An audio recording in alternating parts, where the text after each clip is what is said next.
माननीय सर्वोच्च न्यायालयाने केशवानंद भारती हा महान निकाल दिल्यामुळे आजचा दिवस भारतीय न्यायव्यवस्थेतील ऐतिहासिक दिवस म्हणून ओळखला जातो।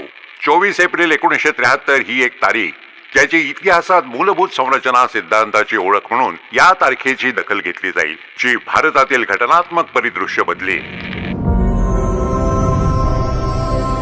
भारतीय संविधान, जमिनीचा मूलभूत कायदा, जगातील कोणत्याही सार्वभौम राष्ट्रामधील सर्वात मोठे संविधान। संसद ही भारतीय राज्यघटना अनिर्बंध बदलू शकते का? सर्व अत्यावश्यक अधिकार संपुष्टात येण्याइतपत राज्यघटनेच्या कोणत्याही भागामध्ये बदल, दुरुस्ती किंवा रद्द करू शकतो का?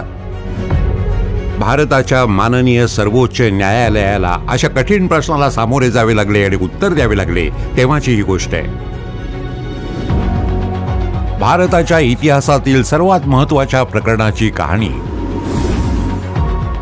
घटनेच्या सर्वोच्चतेला बळकटी देणारे आणि आपल्या देशाच्या लोकशाही व्यवस्थेला पुढील काळासाठी मजबूत करणारे प्रकरण।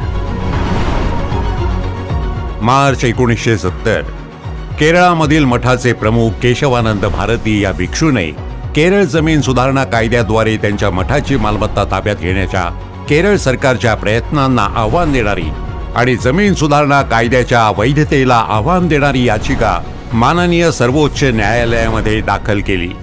तत्सम प्रकरणांमध्ये यापूर्वीचे निर्णय आणि घटना दुरुस्ती यामुळे माननीय सर्वोच्च न्यायालयासमोर हा मोठा प्रश्न निर्माण झाला होता।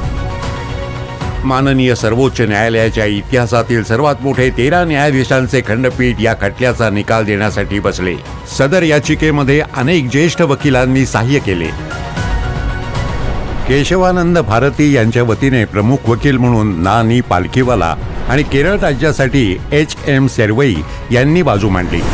नीरेन डे यांनी भारताचे तत्कालीन महाअधिवक्ता भारतीय संघराज्यातर्फे बाजू मांडली। 31 ऑक्टोबर 1972 खटल्यातील युक्तिवाद सुरू झाला आणि 5 महिन्यांमध्ये एकूण 70 दिवस चाललेल्या प्रदीर्घ सुनावणीनंतर शेवटी 11 न्यायिक मतांसह 24 एप्रिल 1973 रोजी 703 पानांचा केशवानंद भारती निकाल देण्यात आला। 7-6 अशा बहुमताने सर्वोच्च न्यायालयाने आपल्या निर्णयामध्ये असे सुचवले की अनुच्छेद 368 मध्ये विहित केलेल्या प्रक्रियेचे पालन करून घटनेच्या कोणत्याही भागामध्ये सुधारणा केली जाऊ शकते, परंतु कोणत्याही भागामध्ये संविधानाच्या मूलभूत संरचनेमध्ये बदल करून सुधारणा केली जाऊ शकत नाही।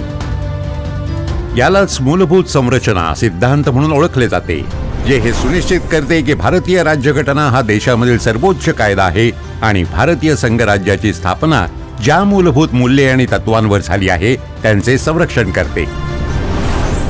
मूलभूत अधिकार आणि मार्गदर्शक तत्वे एकत्रितपणे राज्यघटनेचा गाभा आहेत आणि त्यांना सामंजस्याने समजून घेणे आवश्यक आहे, असेही या निकालात म्हटले आहे। मूलभूत संरचना काय आहे?